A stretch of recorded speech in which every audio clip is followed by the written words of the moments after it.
संघ प्रमुख मोहन भागवत उज्जैन आए। भारी सुरक्षा, 4 दिन रहेंगे उज्जैन में।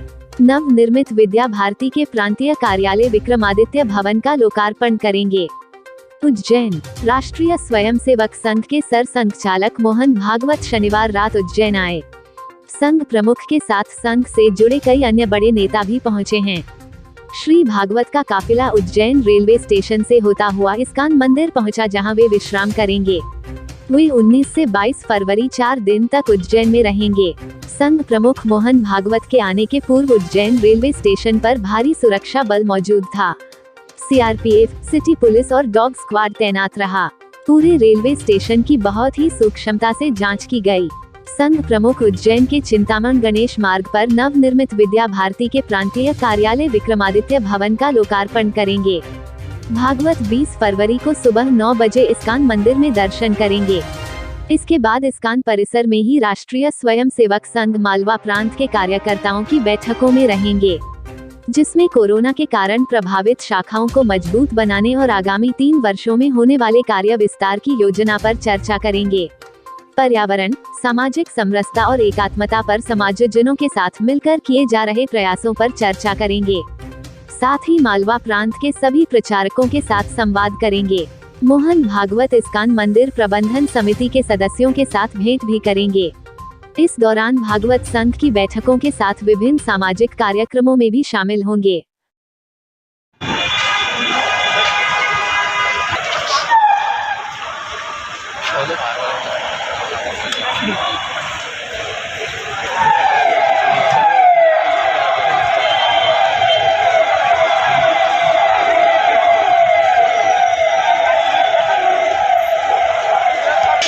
दादा बस यहीं से रिक्शा मत तोड़ो, आ जाओ इधर।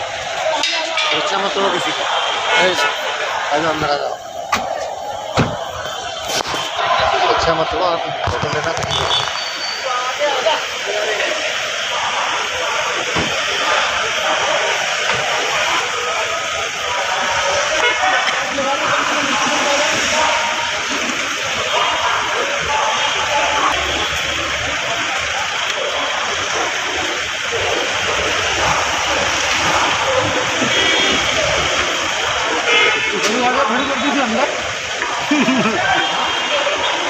जगह खड़ी करने की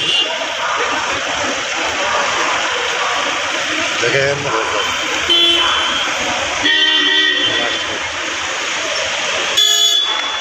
उनके काफले में ही नहीं घुस सकते ये। 57 दिन बाद फिर से भक्तों के लिए शुरू हुई भस्म आरती। भस्म आरती में शामिल होकर भक्तों ने जताई खुशी। कोरोना संक्रमण की तीसरी लहर के कारण 24 दिसंबर से भक्तों के प्रवेश पर लगाया था प्रतिबंध।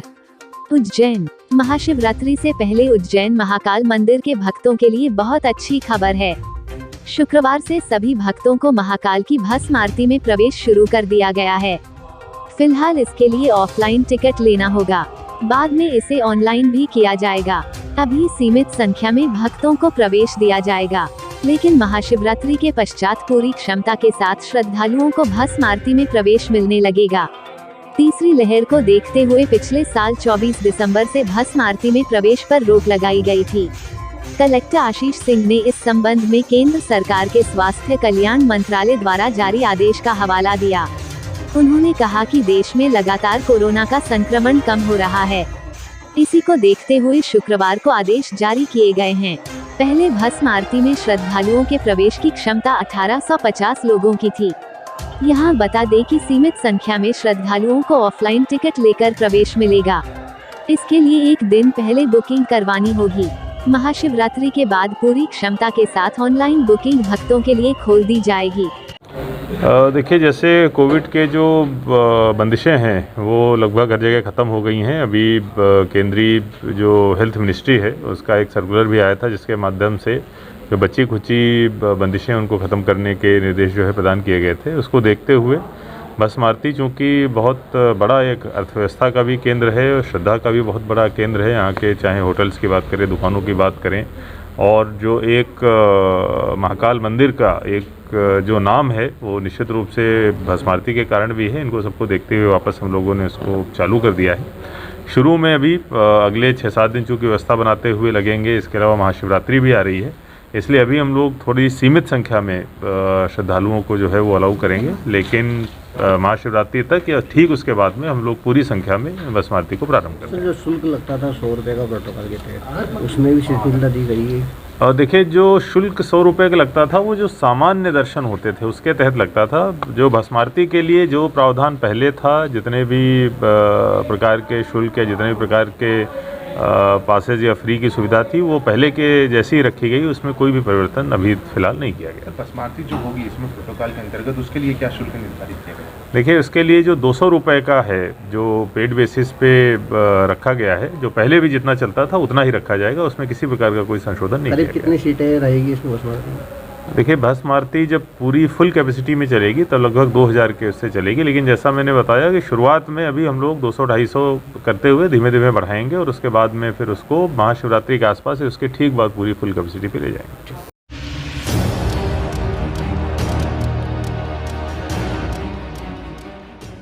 चौकीदार और होमगार्ड की आंखों में मिर्ची झोंककर बाल सुधार गृह से 6 बच्चे भागे।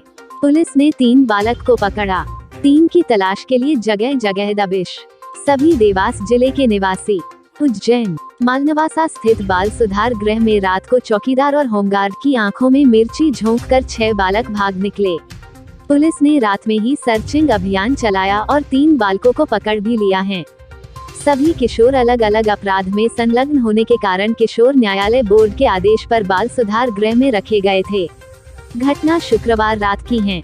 शुक्रवार रात करीब 10 बजे देवास जिले के 6 बच्चों ने सुधार गृह के चौकीदार शंकर राव और होमगार्ड के जवान को पकड़ा और आंखों में मिर्ची झोंककर ताला खोलकर फरार हो गए।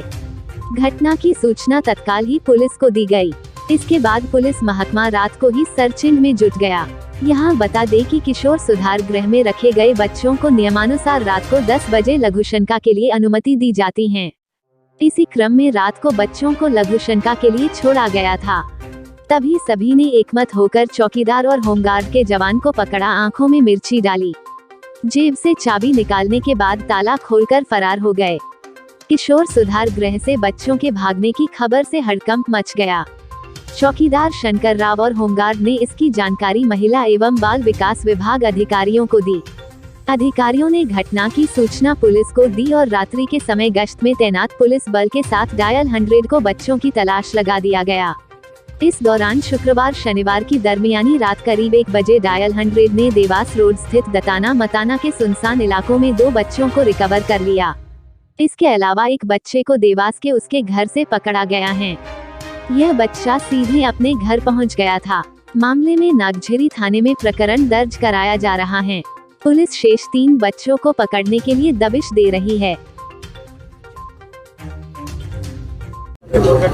कल रात में मालनवासा स्थित बाल संप्रेक्षण गृह से 6 बाल अपचारीगण वहां के गार्ड की आंखों में मिर्ची डाल करके वहां से फरार हो गए, जिसमें पुलिस रात से ही एक्टिव हो गई। हम लोगों ने उनकी सर्चिंग की तो रात में ही 2 अपचारी बालकों को हमने उसमें दस्तयाब कर लिया, खोज लिया है, और 1 बालक को सवेरे हमने खोज लिया। बाकी 3 बालक अभी भी कस्टडी से बाहर है, तो उनके लिए भी विशेष टीमें लगाई गई हैं।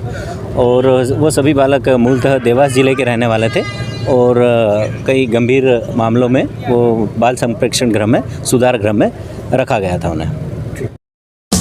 देश विदेश गांव शहर सब पे नजर, सबकी खबर, नया रूप है नए है रंग, सबको समेटे अपने संग। आपका अपना शहर का सपना दैनिक अवंतिका, दैनिक अवंतिका, दैनिक अवंतिका। राजनीति फिल्मी बातें सब कुछ ही हम इसमें पाते। घर होटल ऑफिस या दफ्तर, क्लर्क प्यून या हो फिर अफसर, सबका चहेता सबका प्यारा दैनिक अवंतिका, दैनिक अवंतिका।